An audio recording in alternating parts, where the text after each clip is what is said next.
আমরা এবার সতর্ক হয়েছি, আগামীতে সংসদ ভবনে কোনো চোর বাটপার বেনামাজি কোনো ডাকাতকে সংসদ ভবনের পবিত্র চেয়ারে বসতে দেওয়া হবে না। রাজি আছেন কারা কারা? দুইটা হাত আমি দেখতে চাই।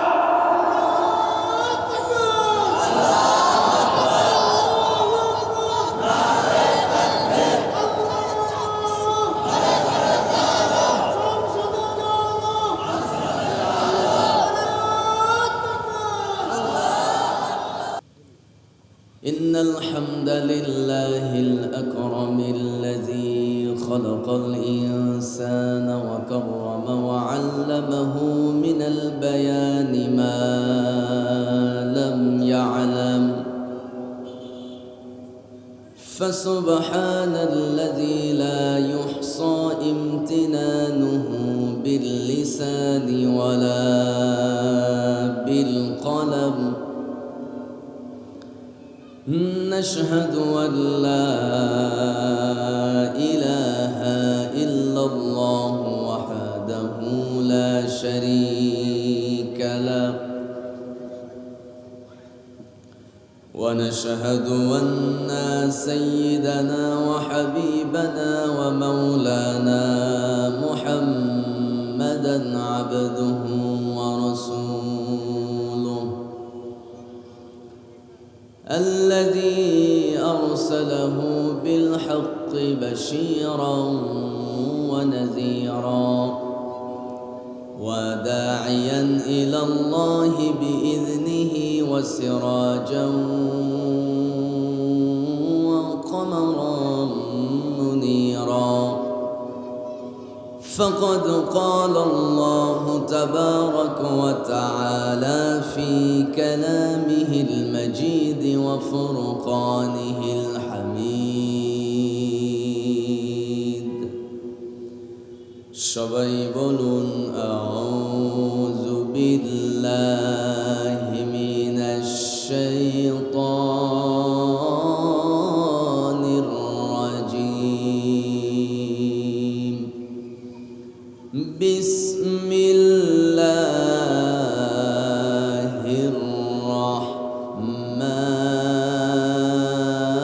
রাহমানির রাহিম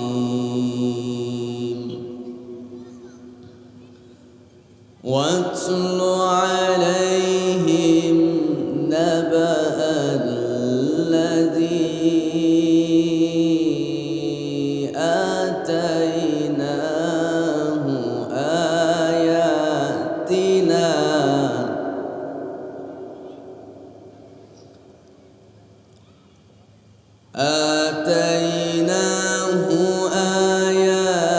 آياتنا فانسلخ منها فأتبعه الشيطان آتيناه آياتنا فانسلخ منها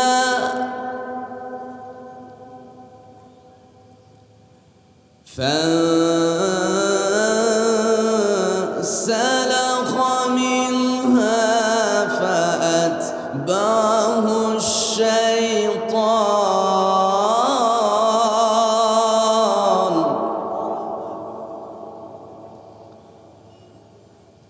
فأتبعه الشيطان فكان من الغاوين الله أكبر بسم الله الرحمن الرحيم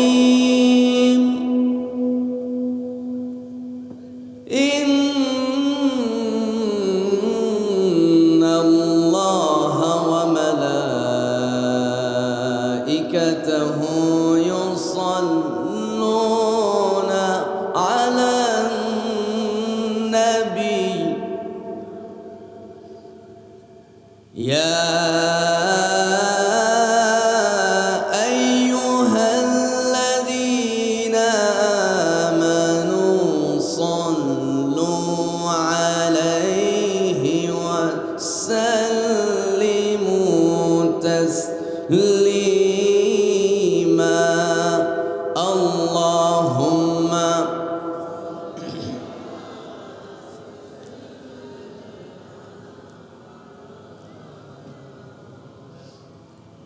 وعلى آله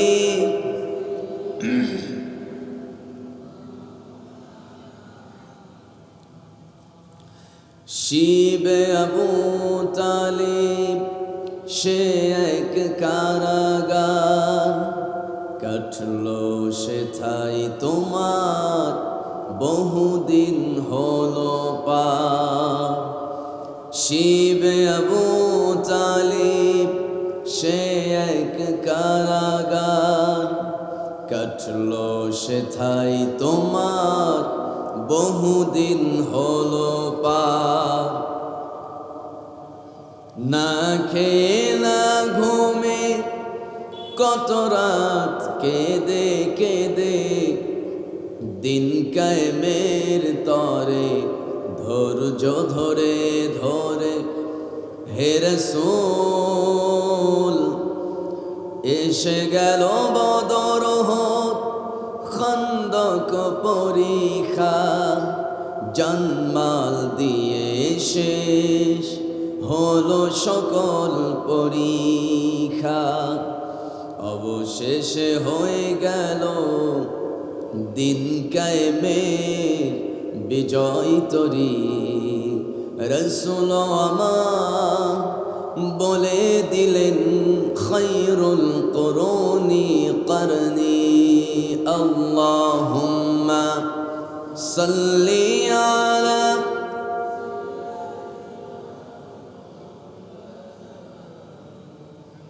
ওয়ালা আলি সাইয়্যিদিনা নবীর প্রতি মুহাব্বত ভালোবাসা আপনাদের কলিজার ভিতরে কম না বেশি? তাহলে একটু জবান খুলে উচ্চ আওয়াজে নবীর প্রেমে মাতোয়ারা হয়ে সবাই বলুন বালাগাল উলা বিকামালিহি কাশাফাত দুজা বিজামালিহি হাসনাত জামিআ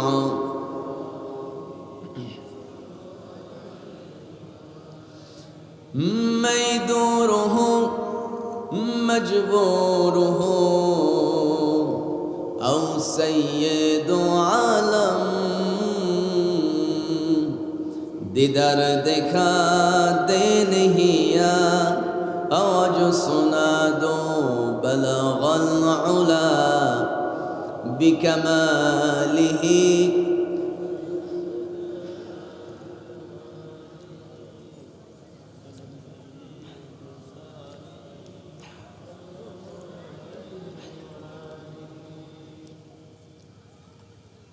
উপস্থিত তাফসির মাহফিলে আসা কোরআন প্রেমিক তাওহীদি জনতা, আপনারা কোরআনকে ভালোবাসেন কম না বেশি? সবাই তো আওয়াজ করলেন না, আমরা কোরআনকে ভালোবাসি কম না বেশি?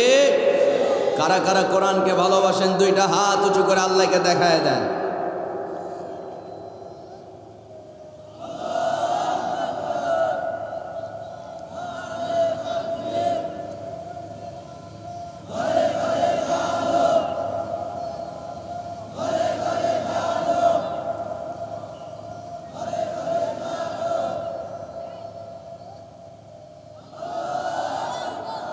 প্রাকৃতিক সৌন্দর্যের অপরূপ নীলাভূমি নোয়াখালী জেলার কোম্পানীগঞ্জ উপজেলার পাঠানটোলা ঈদগাহ ময়দানে আয়োজিত উত্তর পাঠানটোলা জামে মসজিদের উদ্যোগে চতুর্থতম তাফসীরুল কোরআন মাহফিল 21 জানুয়ারি 2025 স্টেজে এবং সামনে বসা হযরত উলামায়ে কেরাম ফদলায়ে আযম, সুশীল সমাজ, জাতির শ্রেষ্ঠ সন্তান শিক্ষক মণ্ডলী, জাতির বিবেক সাংবাদিক বৃন্দ, দূরেও কাছের বিভিন্ন স্থান থেকে ছুটে আসা তাওহীদের পতাকাবাহী, কালেমার ঝান্ডাবাহী দিন ইসলামের নরসরদুল বীর মুজাহিদ প্রাণ প্রিয় দিনী ভাইরা, আড়ালে অবস্থানরত আমার প্রাণ প্রিয় মা এবং বোনেরা, আলোচনার সূচনায় আনুষ্ঠানিকতার মধ্য দিয়ে আমার পক্ষ থেকে আবারও হৃদয় নিংড়ানো ভালোবাসা মিশ্রিত দিলখোলা সালাম, আসসালামু আলাইকুম ওয়া রাহমাতুল্লাহি ওয়া বারাকাতুহু।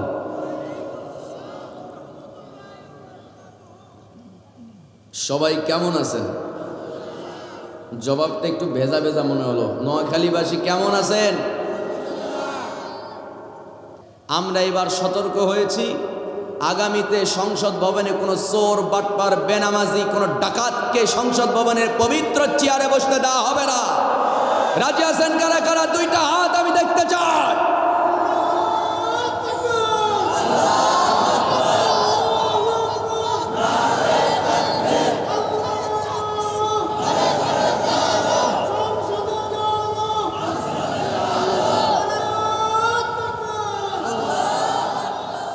সম্মানিত বন্ধুগণ, আমরা বাস্তবে হয়তো দেখতে পাচ্ছি যে 18 কোটি মুসলমান দেশে আছে, কিন্তু কোরআনের আয়নায় চোখ রাখলে দেখবেন 1800 মুসলমান পাওয়া কঠিন। কথা বলেন ঠিক কিনা? আমার ভাইয়ের, কোম্পানিগঞ্জবাসীকে প্রশ্ন করতে চাই, বলেন তো, যে ইবলিস শয়তান আমাদের প্রকাশ্য দুশ্মন, সেই ইবলিস মুসলমান না কাফের?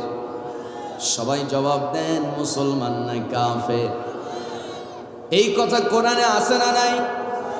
যারা পারেন ঠোঁট মিলিয়ে মিলিয়ে আমার সঙ্গে পড়ে নেন। আল্লাহ রাব্বুল আলামিন বলেন, ওয়া ইয কুলনা লিল মালাইকাতি ইসজুদু লি আদম ফাসাজাদু ইল্লা ইবলিস আবা ওয়াস্তাকবারা কানা মিনাল কাফিরিন। জোরে বলুন আল্লাহু আকবার। মহান রব্বুল আলামিন বলেন, আমি নির্দেশ দিলাম আদমকে সিজদা করো। সমস্ত ফেরেশতারা আদমের সামনে সিজদায় পড়ে গেল। সিজদা তো দিল না মিস্টার ইবলিস, যে কিনা ছিল ফেরেশতাদের সর্দার, যে ছিল আল্লাহর বড় ইবাদতকারী, সবচেয়ে বড় আল্লাহর ইবাদতকারী, নৈকট্য প্রাপ্ত। তার নাম ছিল আজাজিল। সেই ইবলিস যখন সিজদা দিল না, আল্লাহ জানায় দিলেন, ইবলিস আজ থেকে তুই পথভ্রষ্ট, তুই আমার অবাধ্য, জেনে রাখ। আবা ওয়াস্তাকবারা কানা মিনাল কাফিরিন। জোরে বলুন আল্লাহু আকবার। ও ইবলিস, তুই কাফের। ইবলিসকে কাফের ঘোষণা দিলেন কে? সবাই তো কয় না, কে? আমার বন্ধুগণ, জীবনে প্রথম ভুল, কিন্তু এক ভুলে ইবলিস কাফের হয়ে গেল। কারণ হলো, ইবলিস অনেক বড় জ্ঞানী ছিল। জ্ঞানীরা যখন ভুল করে, ওইটা ভুল নয়, ওইটা অপরাধ। কথা কয় না? যেমন ঠিক কিনা? অপরাধের ক্ষমা নাই। একটা অপরাধ করছে, মুহূর্তের মধ্যে শাস্তি পেয়ে গেছে। আমার ভাইয়েরা, আমার বন্ধুগণ, মূল কথা হলো, এক ভুলের কারণে ইবলিস কাফের হয়ে গেল। আল্লাহর অবাধ্যতায় সে রূপান্তরিত হয়ে গেল। আমরা এই দেশে কমন একটা স্লোগান মাঝে মধ্যেই দেই, সেই স্লোগান হলো কাদিয়ানি, মুসলমান না কাফের? সবাই বলুন, মুসলমান না কাফের? কেন কাফের? কি জন্য কাফের? আল্লাহ রাব্বুল আলামিন বলেন, যারা পারেন বলুন, মা কানা মুহাম্মাদুন আবা আহাদিম মির রিজালিকুম ওয়ালাকিন রাসূলুল্লাহি ওয়া খাতামান নাবিয়্যিন। জোরে বলুন আল্লাহু আকবার। মহান রব্বুল আলামিন বলেন, মুহাম্মদ সাল্লাল্লাহু আলাইহি সাল্লাম তিনি আল্লাহর প্রেরিত রাসূল এবং তিনি শেষ পয়গম্বর, খাতামান নবীন, তিনি শেষ নবী। তারপরে আর কোনো নবী আসবে না। কথাটা কার? কিন্তু কাদিয়ানীরা বলে, না, মুহাম্মদ নবী ঠিক আছে, কিন্তু তিনি শেষ নবী নয়। তাহলে শেষ নবীকে? ওদের ভাষায়, ওদের ভাষ্যমতে ওদের দাবি মতে মুহাম্মদ শেষ নবী নয়, শেষ নবী হলো গোলাম আহমদ কাদিয়ানি। চিৎকার মেরে বলুন কোম্পানিগঞ্জবাসী, কাদিয়ানিদের ইমান আছে না গেছে? আমার ফের একটা অপরাধের কারণে, নবীকে শেষ নবী হিসাবে না মানার কারণে কাদিয়ানি কাফের। আমার বন্ধুগণ, আমার নবীজির একজন সাহাবী ছিল, তার নাম হলো ইবনে খাতাল। সবাই আওয়াজ করে বলেন কি নাম? ইবনে খাতাল। ওই সাহাবী ইবনে খাতাল ইসলাম গ্রহণ করলেন, নবীর হাতে হাত রেখে কালেমা পড়ে নিলেন। কিন্তু ইসলাম গ্রহণ করার পর সেই ইবনে খাতাল তিনি তার একটা ব্যবসা ছিল, ওই ব্যবসায়িক সেই দোকানের উদ্দেশ্যে রওনা করলেন। আবু জেহেলের সঙ্গে দেখা হয়ে গেল। আবু জেহেল খবর পেয়ে ইবনে খাতালকে প্রশ্ন করলো, ইবনে খাতাল, শুনলাম তুই নাকি মুহাম্মাদের দিন এক আল্লাহর উপরে নাকি ঈমান এনেছিস, ইসলাম গ্রহণ করে নিয়েছিস। ইবনে খাতাল এক বিন্দু পরিমাণ ভয় না পায়া আবু জেহেলের চোখে চোখ রেখে জবাব দিয়ে দিলেন, ও আবু জেহেল শুনে রাখ, অবাক হয়ে প্রশ্ন করার কোনো কারণ নাই। আকাশে সূর্য ওঠা যেমন সত্য, আমি ইসলাম গ্রহণ করেছি এই কথাও ঠিক তেমনই সত্য। আবু জেহেল খেপে গিয়া রেগে গিয়া হুমকি দিয়ে বসলেন, ইবনে খাতাল, তুই যদি ইসলাম ছেড়ে না দিস, মক্কা নগরীতে তুই ব্যবসা করতে পারবি না, তোর দোকান আগুন দিয়ে জ্বালায় দেব। ইবনে খাতাল চোখে চোখ রেখে আবু জেহেলকে স্পষ্ট ভাষায় জানায় দিল, আবু জেহেল শুনে রাখ, আমার ব্যবসার দরকার নাই, আমার বাড়ি ঘরের দরকার নাই, দুনিয়ার ভোগ বিলাসীর জীবন আমি চাই না, আমি এক আল্লাহর উপরে ঈমান আনছি, ঈমান ছাড়তে পারবো না, সব চলে যাবে, আল্লাহর দিন থেকে আমি সরে যাব না। আল্লাহু আকবার। আমার বন্ধুগণ, মুহূর্তের মধ্যে আবু জেহেলের মেজাজ গরম হয়ে গেল। ইবনে খাতালকে ধাক্কা মেরে সামনে থেকে সরায় দিয়া আবু জেহেল রওনা করলো। তার সাঙ্গপাঙ্গ, তার দল, তার বাহিনীকে উদ্দেশ্য করে বললেন, শোনো, আজকে রাতের মধ্যে ইবনে খাতালের দোকানটা আগুন দিয়ে জ্বালায় দিতে হবে, ওর দোকানে যত মালামাল আছে লুটপাট করতে হবে, যা বলা তাই কাজ। রাত হয়ে গেছে, ইবনে খাতালের দোকানের মালপত্র সব লুটপাট করা হলো, দোকানটা আগুন দিয়ে জ্বালায় দেওয়া হলো। সকালবেলা ঘুম থেকে উঠে ইবনে খাতাল দেখলেন তার দোকানও নাই, মালও নাই। বাড়িতে গেলেন, তার বাবাকে বললেন, আব্বা জান, আমি ইসলাম গ্রহণ করেছি, এই অপরাধে আমার দোকান জ্বালিয়ে দেওয়া হয়েছে, সমস্ত মালামাল লুটপাট করা হয়েছে। সঙ্গে সঙ্গে ইবনে খাতালের বাবা মা তারাও রেগে গেলেন, বললেন, ইবনে খাতাল, তুই ইসলাম গ্রহণ করেছিস, এত বড় সাহস, ইসলাম যদি ছেড়ে দিস এই বাড়িতে জায়গা হবে, নাইলে এই বাড়িতে তোর জায়গা নাই। ইবনে খাতাল বললেন, আমি বাড়ি চাই না, গাড়ি চাই না, দুনিয়ার কিছু চাই না, এক আল্লাহর উপরে ঈমান আনছি, এটাই আমার জন্য বড় নিয়ামত। যেরকম সুবহানাল্লাহ। তার 3টা মেয়ে ছিল, মেয়ে 3টার কাছে গেলেন, শেষবারের মতো বিদায় জানালেন। বিদায় লগ্নে তাদেরকেও দাওয়াত দিলেন, স্ত্রীকেও দাওয়াত দিলেন, ও আমার বিবি, ইসলাম গ্রহণ করলে দুনিয়াতে এবং আখিরাতে চূড়ান্ত সফলতা পেয়ে যাবে, জাহান্নামের আগুন থেকে আল্লাহ তোমাকে মুক্তি দিয়ে দিবে। সঙ্গে সঙ্গে বিবিও রেগে গেল। বিবি স্ত্রীর দেখা দেখি তার কন্যারাও তার বিবির পক্ষ নিল, কেউ তার পক্ষ নেয় নাই, একাকিত্ব অনুভব করে ইবনে খাতাল বিবি বাচ্চা ছেড়ে দিয়া, মা বাবা ছেড়ে দিয়া, নিজের জন্মভূমি, নিজের বাড়ি ছেড়ে দিয়া নবীর কাছে চলে গেলেন। নবীকে বলছেন, ওগো নবী, ইসলাম গ্রহণ করেছি, ইসলাম গ্রহণের অপরাধে আজকে মা বাবা আমাকে বাড়িতে জায়গা দেয় নাই, স্ত্রী আমার সন্তান সব ছেড়ে আপনার কাছে আসছি, এমনকি আমার বাড়ি, আমার ব্যবসায়িক দোকান, সেইটাও লুটপাট করে আগুন দিয়ে জ্বালিয়ে ভস্ম করে দেওয়া হয়েছে।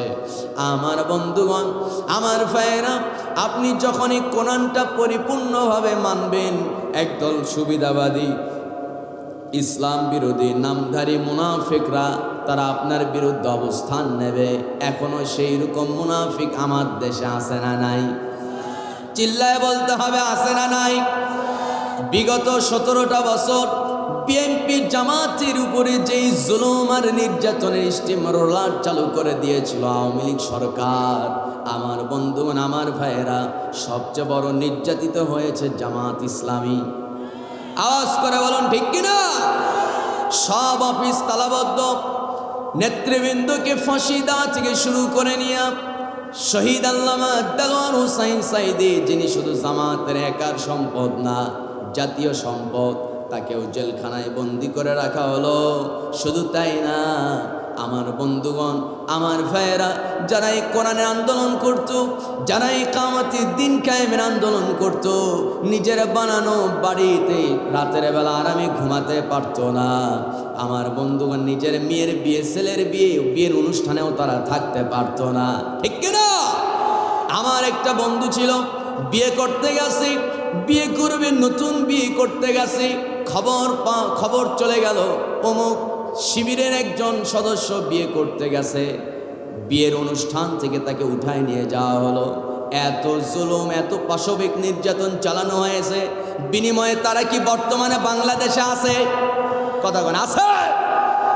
আমার ভাইয়েরা, হিন্দুস্তানের রাজাকারেরা সব হিন্দুস্তানে পালিয়ে গেছে, কিন্তু যাদেরকে পাকিস্তানের রাজাকার বলা হতো, কেউ পাকিস্তানে পালিয়ে যায় নাই।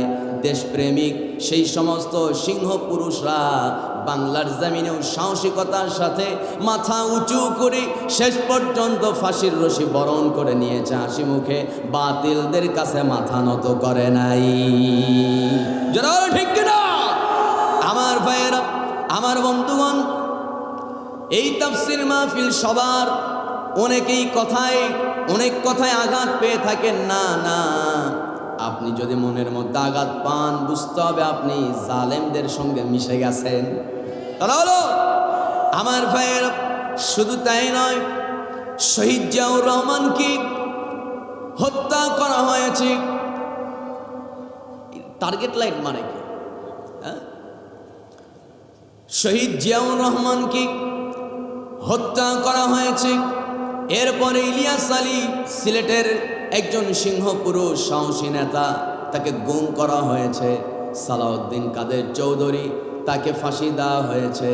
আমার বন্ধুগণ, ক্ষমতায় বসা মাত্র করলো কি তারা? ওই যে পিলখানায় হত্যাযজ্ঞ চালালো।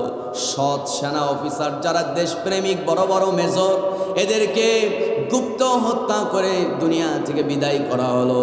জামাত ইসলামীর বড় বড় নেতৃবৃন্দকে ফাঁসির রশিতে ঝোলানো হলো। আল্লামা সাঈদীকে 13 বছর কারাগারে বন্দি করে রাখা হলো মিথ্যা তহমত, মিথ্যা অপবাদ দিয়া। আমার বন্ধুগণের পেছনে মূল কারণ কি জানেন? এই সিংহ পুরুষ, সিংহ বাংলার এই জাতীয় নেতৃবৃন্দ, দেশপ্রেমিক নেতাদেরকে হত্যা করার পেছনে মূল কারণ হলো এই সমস্ত দেশপ্রেমিক নেতৃবৃন্দ, সাহসী পুরুষরা যদি বাংলার জমিনে জিন্দা থাকে, এ দেশের মানুষকে দিল্লির গোলাম বানানো যাবে না। জোরে আওয়াজ করে হাত উঁচু করে বলুন ঠিক কিনা? আমার ভাইয়েরা, আমার বন্ধুগণ, এই দেশটাকে ভারতের অঙ্গরাজ্য বানানোর জন্য তারা বিশাল একটা লম্বা ষড়যন্ত্র করেছিল। ধারাবাহিকভাবে দেশপ্রেমিক নেতাদেরকে তারা হত্যা করেছে। আজকে যেহেতু বাংলাদেশ এক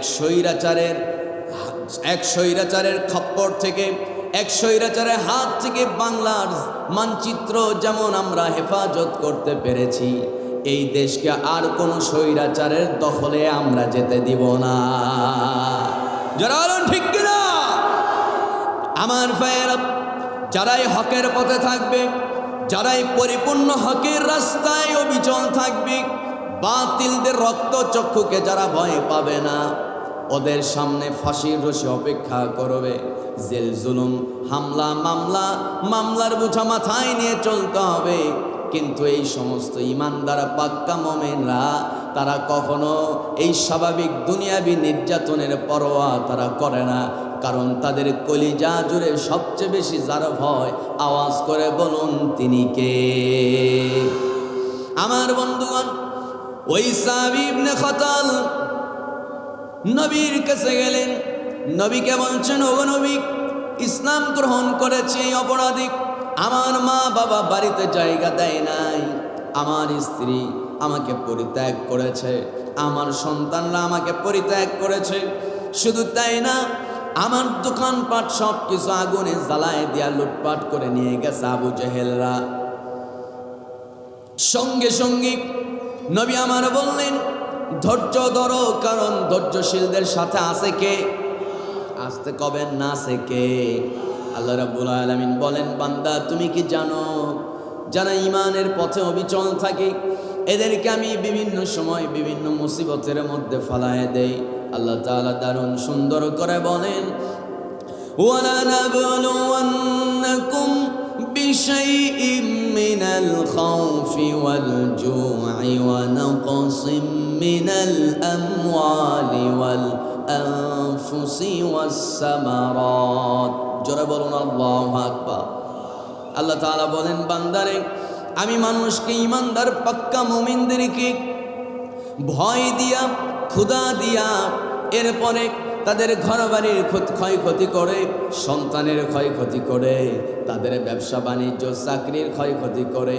আমি বান্দা, আমি পরীক্ষা করে আমি দেখতে চাই এইরকম বিপদে, বড় বড় বিপদে পড়ার পরও আমার কোন কোন বান্দাগুলো ইমানের পথে অবিচল থাকে। বিপদের শেষ মুহূর্তে কোন কোন বান্দা কেবলমাত্র আমাকে আশা ভরসা হিসাবে গ্রহণ করে নেয়। যারা বিপদের সময় ধৈর্য ধরে তার রবকে ডাকে, এই সমস্ত ধৈর্যশীলদেরকে আমি বাছাই করি, কারণ এই সব ধৈর্যশীলরা পাবে হচ্ছে নবীওয়ালা জান্নাত। জোরে কোন সুবহানাল্লাহ।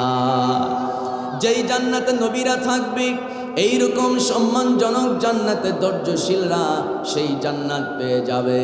আমার বন্ধুগণ, সা'ব ইবনে খাতাল এত ধৈর্য ধারণ করলেন, এত বিপদের সম্মুখীন হলেন, ইসলামের জন্য এত ত্যাগ স্বীকার করলেন, কিন্তু দুঃখের বিষয় ওই সাহাবী যে কিনা ইসলামের জন্য এত ত্যাগ স্বীকার করলেন, শেষ তার মৃত্যু হয়েছে মুরতাদ হয়ে। মুরতাদ কাফের হয়ে ওই সাহাবী মারা গেছে। কারণ হলো তার অপরাধ ছিল একটা। সেই অপরাধ কি? যখন নাকি মদিনায় চলে গেছে হিজরত করে, আমার নবী কিছুদিন পর তিনিও মদিনায় গেলেন। মদিনায় যাওয়ার পর আমার নবীর উপরে কোরআনের যে আয়াতগুলো নাজিল হতো, ওই আয়াতগুলো সা'ব ইবনে খাতাল তিনি লিখে সেগুলো সংরক্ষণ করতেন। কারণ ওহি লেখক যেসব সাহাবী আছে, নবীর উপরে যে কোরআনের আয়াতগুলো যখন যে অবস্থায় নাজিল হতো, যখন যে অবস্থায় নবীর উপরে কোন আয়াতগুলো নাজিল হতো, সঙ্গে সঙ্গে ওহি লেখক সাহাবীরা সে আয়াতগুলো নোট করে ফেলতেন। কখনো পশুর চামড়া, শুকনো চামড়াতে লিখতেন, পাথরে লিখতেন, গাছের ডালে, গাছের ছালে লিখে ফেলতেন। আমার বন্ধুগণ, সেই সাহাবী তিনিও একজন ওহি লেখক সাহাবী ছিলেন। আমার ভাইয়েরা, সা'ব ইবনে খাতাল তিনি শেষ পর্যন্ত ওহি লেখক সাহাবীদের মধ্যে তার নামটা উঠে গেল। এত বরকত, এত সম্মান তিনি পেলেন, কিন্তু তার মৃত্যু স্বাভাবিক মৃত্যু হয় নাই। কাফের অবস্থায় তিনি মৃত্যুবরণ করেছেন। কি কারণ ছিল আমার ভাইয়েরা? যখন মদিনায় গেলেন, নবীর সঙ্গে সবসময় নবীর কাছাকাছি থাকতেন। এক পর্যায়ে সা'ব ইবনে খাতালকে লক্ষ্য করে মক্কার কাফেররা বিশাল ষড়যন্ত্রের ছক তৈরি কইরা ওই মক্কার কাফেররা ইবনে খাতালকে একটা পত্র পাঠায় দিল। চিঠির মধ্যে লিখে ফেললো, ইবনে খাতাল, এই আরব ভূখণ্ডে 10 জন বড় প্রথম সারির 10 জন শিক্ষিত মানুষদের মধ্যে ইবনে খাতাল তোমার নামটা পাওয়া যায়। এই 10 জনের মধ্যে কেউ তো মুহাম্মদের ইসলাম গ্রহণ করে নাই, কিন্তু তুমি এত শিক্ষিত হওয়ার পরও মূর্খ একজন জাদুকর, একজন লোককে, এই মুহাম্মদকে, এই পাগলটারে তোমরা ইসলাম, তাকে তুমি নেতা হিসাবে মেনে নিলা, তার গোলাম হয়ে গেলা, তার দেখানো পথ তুমি অবলম্বন করলা। তুমি তো একটা মূর্খের পরিচয় বহন করছো। ও ইবনে খাতাল, এত শিক্ষিত হয় কি লাভ? মুহাম্মদ মূর্খ, সেই মূর্খ নবী, মূর্খকে তুমি নবী হিসাবে মেনে নিয়েছো। জোরে কন নাউজুবিল্লাহ। আমার নবী কি মূর্খ ছিল নাকি? চিল্লায় বলেন, মূর্খ ছিল নাকি? আরো জোরে, মূর্খ ছিল? আমার ভাইয়ের, আমার বন্ধুগণ, হ্যাঁ, নবীজি কোন কলেজ ইউনিভার্সিটিতে পড়াশোনা করেন নাই, নবীর কোন শিক্ষক দুনিয়ার কোন মানুষ ছিল না। এত হরেনকে বাজা, এত বাঁশি বাজাতে হবে কেন? একটু বাসি কম বাজান। সম্মানিত ভাইয়েরা, সেই সাহাবী ইবনে খাতাল তিনি মনে মনে চিন্তা করতেছেন, আসলেই তো তিনি তো পড়তে জানেন না, লিখতে জানেন না, আমি তার চাইতে উচ্চ শিক্ষিত, অথচ আমি তার কথায় উঠি বসি, এটাকে হয় নাকি? কিন্তু নবীজির দুনিয়াতে কোনো শিক্ষক ছিল না। কেন ছিল না? কারণ যদি নবী কারো কাছে শিক্ষা অর্জন করতেন তাহলে শিক্ষকের কাছে ছাত্র নতজানু হয়ে থাকতে হতো। কথা বলুন ঠিক কিনা? কিন্তু নবী তো আমার রহমাতাল লিল আলামিন। নবীর সমপরিমাণ মর্যাদা পৃথিবীর কোনো মানুষের হতে পারে? আস্তে চিল্লায় বলুন, নবীর সমপরিমাণ মর্যাদা পৃথিবীর কারো হতে পারে? হতে পারে না। নবীর শিক্ষক ডাইরেক্ট, তিনি কে? আস্তে বলবেন, নবীর সরাসরি শিক্ষক কে? আল্লাহ তাআলা। আমার বন্ধুগণ, ডাইরেক্ট তিনি আল্লাহর কাছে শিক্ষা অর্জন করেছেন। প্রথম আল্লাহ তাআলা তাকে কি শিখিয়েছিলেন? 5টা আয়াত। সবাই চিৎকার মেরে মেরে ঠোঁট মিলিয়ে মিলিয়ে পড়ুন। ইকরা বিসমি রাব্বিকাল্লাযী খালাক খালাকাল ইনসানা মিন আলাক ইকরা ওয়া রাব্বুকাল আকরাম আল্লাযী আল্লামা বিল কলম আল্লামাল ইনসানা মা লাম ইয়ালাম। জোরে বলুন আল্লাহু আকবার। আমার বন্ধুগণ, আমার ভাইয়েরা, প্রথমে যখন জিবরাইল এসে বলছেন ইকরা, হে নবী আপনি পড়ুন, নবী বলেন আমি তো পড়তে জানি না। আল্লাহু আকবার কর। নবী বলেন আমি তো পড়তে জানি না। 3বার জিজ্ঞেস করলেন, 3বারই নবী বললেন না আমি তো পারি না, আমি তো পারবো না। সঙ্গে সঙ্গে তার সিনা চাক করা হলো, তার সিনা পরিচ্ছন্ন করা হলো। এরপরে নবী কি জিবরাইল সাল্লাম 3টা চাপ মারলেন। আমার বন্ধুগণ, 3 চাপে আমার নবীজির জ্বর পর্যন্ত এসে গেছে, অসুস্থ হয়ে গেছে। আমার ভাইয়েরা, শুধু তাই না, এটা লম্বা ইতিহাস। আমার বন্ধুগণ, এই 5 আয়াত যখন প্রথম নাজিল হলো, নবীজি প্রথমত বলেছিলেন না আমি পড়তে জানি না, কারণ নবী স্বচ্ছ একটা, একেবারে ক্লিন ফ্রেশ একটা মস্তিষ্কের তিনি মানুষ। তার মাথার মধ্যে কোনো ওই সময় পড়াশোনা নাই। সর্বপ্রথম তার সিনার মধ্যে, তার মগজে সর্বপ্রথম ওহীর জ্ঞান যিনি ঢেলে দিয়েছেন, আওয়াজ করে বলতে হবে তিনি কে? আমার নবীজি নিজের বানোয়াট মন গড়া কোনো কথা তিনি বলতেন না। কাফের একদিকে চিন্তা করে মুহাম্মদ কারো কাছে পড়াশোনা করলো না, কোনো কলেজ ইউনিভার্সিটিতে পড়াশোনা করলো না, কিন্তু সে তার কথাগুলো এত মধুময়, তার প্রত্যেকটা কথা এত বাস্তবসম্মত, তার কথা যেই শোনে সেই পাগল হয়ে যায়। সুতরাং মুহাম্মদ হয়তো গোপনে কারো কাছে জাদুবিদ্যা শিখছে। জোরে কন্যা নাউজুবিল্লাহ। আমার নবী কারো কাছে জাদুবিদ্যা শিখে নাই। আরে ভাই, মূল কথা হলো কোরআন হচ্ছে এমন একটা কিতাব, এই কোরআনের ভিতরে যত কথা, যা কথা, সমস্ত কথা আওয়াজ করে বলুন কার কথা? আল্লাহর কথা। আমার ভাইয়েরা, আল্লাহর কথার মধ্যে কোনো ভুল থাকতে পারে নাকি? কোনো ভুল থাকতে পারে না।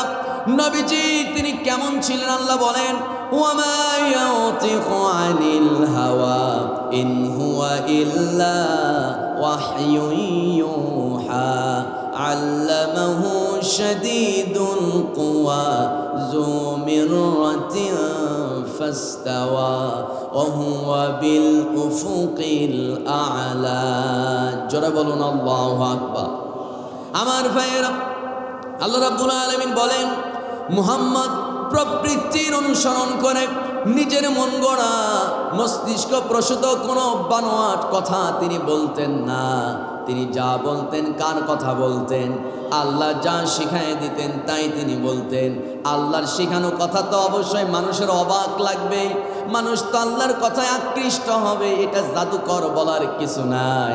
আমার ভাইয়েরা, ইবনে খাতাল মনে মনে চিন্তা করতেছে নিশ্চয়ই মুহাম্মদ জাদুকর হবে, সে তো পড়াশোনা করে না, এরপরও তার কথায় মানুষ আকৃষ্ট হয়, নিশ্চয়ই সে জাদুবিদ্যা শিখছে। না না, মুহাম্মদকে আর নবী হিসাবে মানা যাবে না। ইবনে খাতাল পরের লাইনে পত্রের মধ্যে দেখতে পেল তাকে অফার করা হয়েছে, ইবনে খাতাল যদি মুহাম্মদকে নবী হিসাবে না মানো, ইসলাম যদি ছেড়ে দাও, ওই ইবনে খাতাল তোমার জন্য বহুতল ভবন তোমাকে গিফট করা হবে, তোমার জন্য বিলাসবহুল একটা বাড়ি তোমার নামে লিখে দেওয়া হবে, এবং তুমি সুন্দরভাবে বসবাস করার জন্য তোমার যা প্রয়োজন তাই দেওয়া হবে। তুমি তুমি তুমি সুন্দরী নারীদেরকে নিয়ে এক এক দিন এক এক নারীকে নিয়ে তুমি হানিমুনে যাবে, এক এক নারীকে নিয়ে তুমি রুম ডেটের জন্য বাইরে চলে যাবে, তোমার পছন্দ যাকে হয় সেই নারীকেই তুমি বিছানার সঙ্গে বানাতে পারবে। সঙ্গে সঙ্গে ইবনে খাতাল বিভিন্ন প্রলোভনে লোভে পড়ে তিনি করলেন কি, আমার নবীকে ত্যাগ করে তিনি মক্কায় রওনা করলেন, কাফেরদের সঙ্গে হাত মিলালেন, কাফেরদের সঙ্গে হাতে হাত মিলে কাবার দেওয়ালে করলেন কি, 4 দেওয়ালে লিখে ফেললেন। এক দেওয়ালে লিখলেন মুহাম্মদ পাগল, আর এক দেওয়ালে লিখলেন মুহাম্মদ মূর্খ। নাউজুবিল্লাহ কয় না, আরো আওয়াজ করে বলেন নাউজুবিল্লাহ।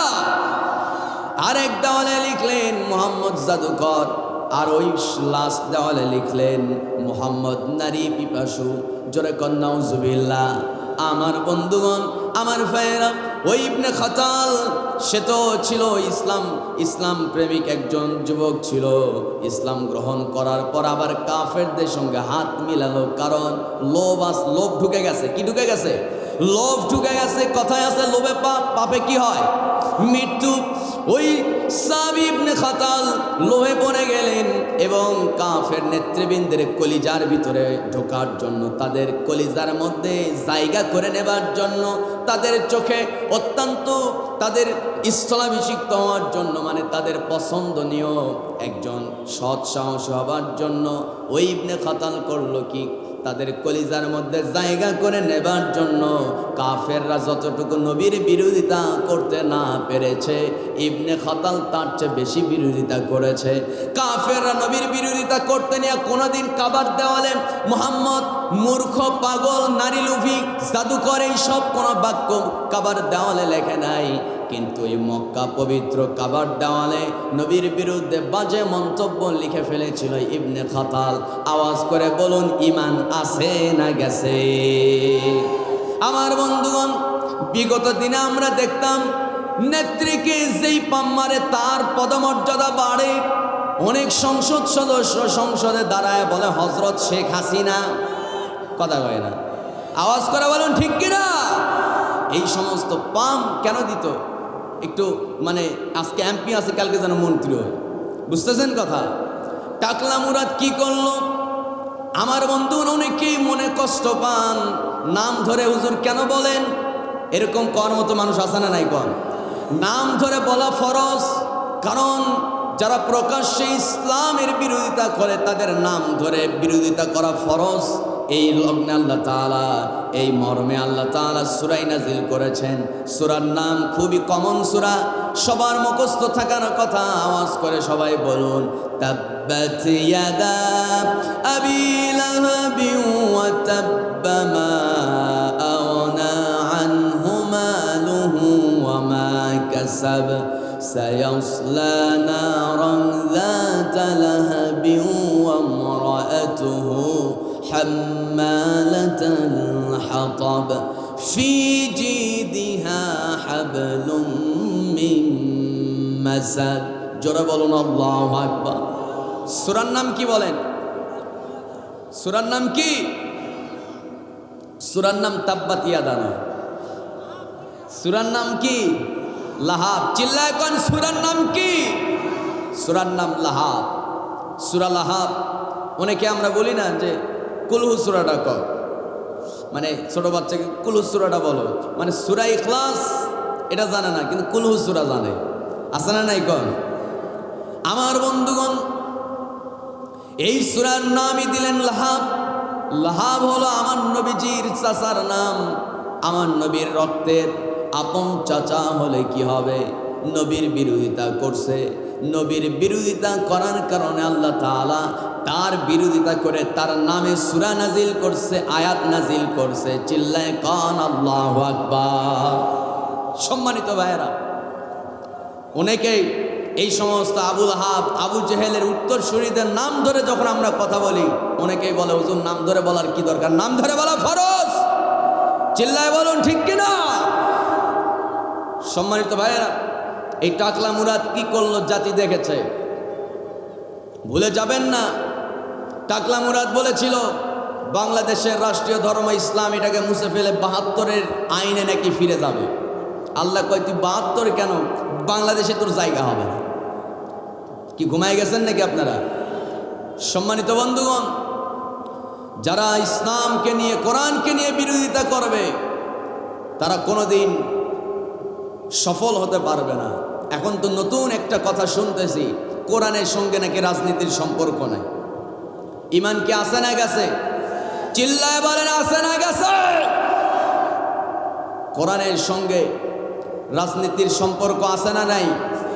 যদি না থাকতো নবীজি মদিনার প্রেসিডেন্ট হলেন কেমনে? ওমরে ফারুক বিচারপতি হলেন কেমনে? নবীজি রাষ্ট্র চালালেন কেমনে? যুগে যুগে অনেক নবী এসেছেন, অসংখ্য নবী এসেছেন। সুলাইমান আলাইহিস সালাম তিনি প্রেসিডেন্ট ছিলেন, ইউসুফ আলাইহিস সালাম তিনি প্রেসিডেন্ট ছিলেন, মিশরের রাজা। আল্লাহু আকবার! তারা দেশ কেমনে পরিচালনা করছে, কেমনে পরিচালনা করলে একটা দেশের শান্তি কায়েম হবে, কেমনে দেশ পরিচালনা করলে চোর বাটপাররা জমিন ছেড়ে পালিয়ে যাবে, ভোগের রাজনীতি কেমনে মূলোৎপাটন করা যাবে, সব ফর্মুলা কোরআনে আছে না নাই? আওয়াজ করে বলুন আছে না নাই? সম্মানিত ভাইয়েরা, সম্মানিত বন্ধুগণ, যারা বলবে কোরআনের সঙ্গে রাজনীতির সম্পর্ক নাই, আমরা বলবো তার সঙ্গে কোরআনের সম্পর্ক নাই বিধায় এই কথা সে বলতে পারে। যারা বলুন ঠিক কিনা? আমার ভাইয়েরা, ওই সাহাবী ইবনে খাতাল নবীর বিরুদ্ধে বাজে মন্তব্য লিখে ফেলল। এক পর্যায়ে এই খবর নবীর কাছে পৌঁছে গেল, কাফেরদের মনের মধ্যে তার জায়গা হয়ে গেল। এরপরে আল্লাহ তাআলা জিবরাইলের মাধ্যমে নবীকে জানায় দিলেন, নবীজি একটু অপেক্ষা করুন, অবশ্য আল্লাহ তাআলা গোটা দুনিয়ার নেতৃত্ব আপনার হাতে উঠায় দিবেন। যেদিন গোটা দুনিয়ার নেতৃত্ব আপনার হাতে পেয়ে যাবেন, যারা নামদারি মুসলমান, যারা মুনাফিক, এক কথায় যারা কাফেরদের সহযোগী, এই সমস্ত মুনাফিক যারা মুরতাদ হয়ে গেছে আপনার বিরোধিতা করার কারণে, তাদের লিস্ট তৈরি করে করে আল্লাহর বিধান হলো ওদেরকে কতল করে দুনিয়া থেকে শেষ করে দেওয়া। নবী আপনি ধৈর্য ধরুন, একটা দিন আসবে এই সমস্ত মুনাফিকদেরকে মৃত্যুদণ্ড দেওয়া হবে। আল্লাহু আকবার! বেশি দিন গেল না, 6 বছর পর ইসলাম বিজয় হলো, বিনা রক্তপাতিক মক্কা বিজয় হয়ে গেল। নবীজি ঘোষণা দিলেন, যারা হাত থেকে তরবারি ফেলে দিয়া সিলিন্ডার হবে তাদেরকে ক্ষমা করো, যারা ঘরের দরজা বন্ধ করে ভিতর থেকে দরজা লাগায় ঘরের মধ্যে আশ্রয় নেবে তাদেরকে মাফ করো, যারা শিশু তাদেরকে তোমরা আঘাত করবে না, যারা মহিলা মানুষ তাদের গায়ে আঘাত করবে না, এরপরে যারা বৃদ্ধ বয়োবৃদ্ধ এদের গায়ে তোমরা আঘাত করবে না, কিন্তু যারা তরবারি নিয়ে সামনাসামনি তোমাদের মোকাবেলা করতে আসবে তাদেরকে প্রতিরোধ করবে। দেখা গেল কেউ সেদিন সাহস করে তরবারি নিয়ে নবীর সামনে যুদ্ধ করতে আসতে পারে নাই। বিনা রক্তপাতে মক্কা বিজয় হয়ে গেল, মুসলমানদের চূড়ান্ত বিজয় হয়ে গেল। এরপরে আমার নবীজি ঘোষণা দিলেন, আল্লাহ জানায় দিলেন, হে নবী এবার আপনি লিস্ট তৈরি করেন। মুনাফিকদের লিস্ট তৈরি করা হলো, 19 জনের লিস্ট। এর মধ্যে সাহাবী ইবনে খাতালের নাম ছিল 2 নম্বরে। ওই ইবনে খাতাল কি সহ নবীজি ঘোষণা দিলেন, এই 19 জনকে যেখানে পাবে সেখানেই কতল করে ফেলো। ইবনে খাতাল কি কাবার চত্বরে পাওয়া গেল, সেখানে তাকে হত্যা করে ফেলা হলো। মুরতাদ হয়ে ইবনে খাতাল মারা গেল। অপরাধ মূলত একটা, নবীর বিরুদ্ধে অবস্থান নিয়েছে, মুরতাদ হয়ে গেছে। ঠিক কিনা আমার ভাইয়েরা?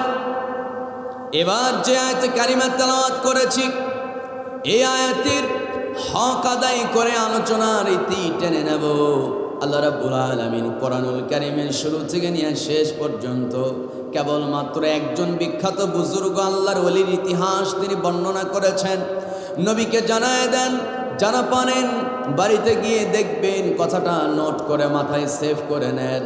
আল্লাহ রাব্বুল আলামিন কোরআনুল কারীমের 7 নম্বর সূরা, সূরা আরাফ 175 নম্বর আয়াত।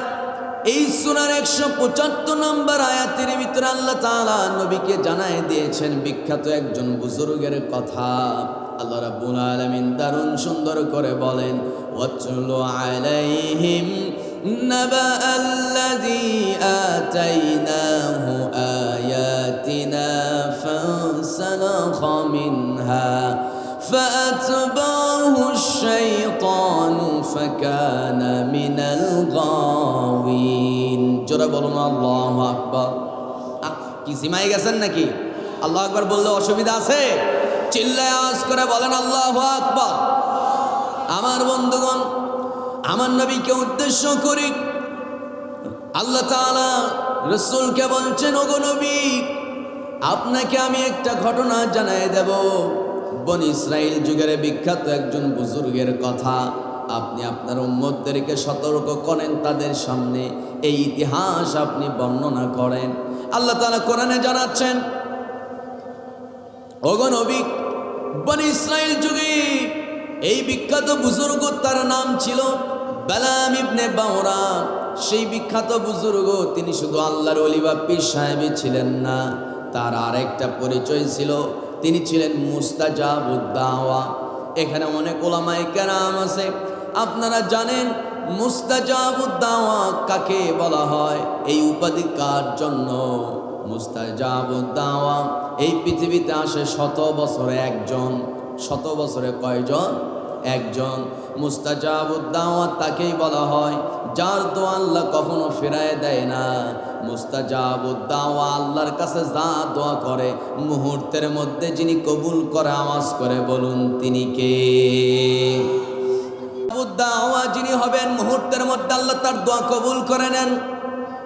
100 বছরে একটা করে মুস্তাজাবুদ দাওয়া পৃথিবীতে আসে, তারা যা ভবিষ্যৎবাণী দেয় তাই কবুল হয়ে যায়, তাই বাস্তবে রূপান্তরিত হয়ে যায়। আমি তো মনে করি এই শতাব্দীর মুস্তাজাবুদ দাওয়া ছিলেন শহীদ মরহুম আল্লামা দেলওয়ার হোসাইন সাইদি। আল্লাহ বলেন ঠিক কিনা? আমার ভাইয়েরা, তিনি 17 বছর আগে যা বলেছিলেন বাস্তবতা তাই আমরা দেখতে পাচ্ছি। তিনি বলেছিলেন এমন ঘন গাঢ় কালো অমাবস্যার রাত আসবে যার শুভে সাদিক হওয়া অসম্ভব, যদি তোমরা শক্ত হাতে মোকাবেলা করতে না পারো। আর যদি তোমরা ঐক্যবদ্ধ হয়ে, যদি মৌলবাদীরা যদি একটু গোড়ায় নাড়া দাও, তাহলে আগাবাদীর দল জালেমরা দিল্লি মামার বাড়িতে গিয়ে পড়ে থাকবে।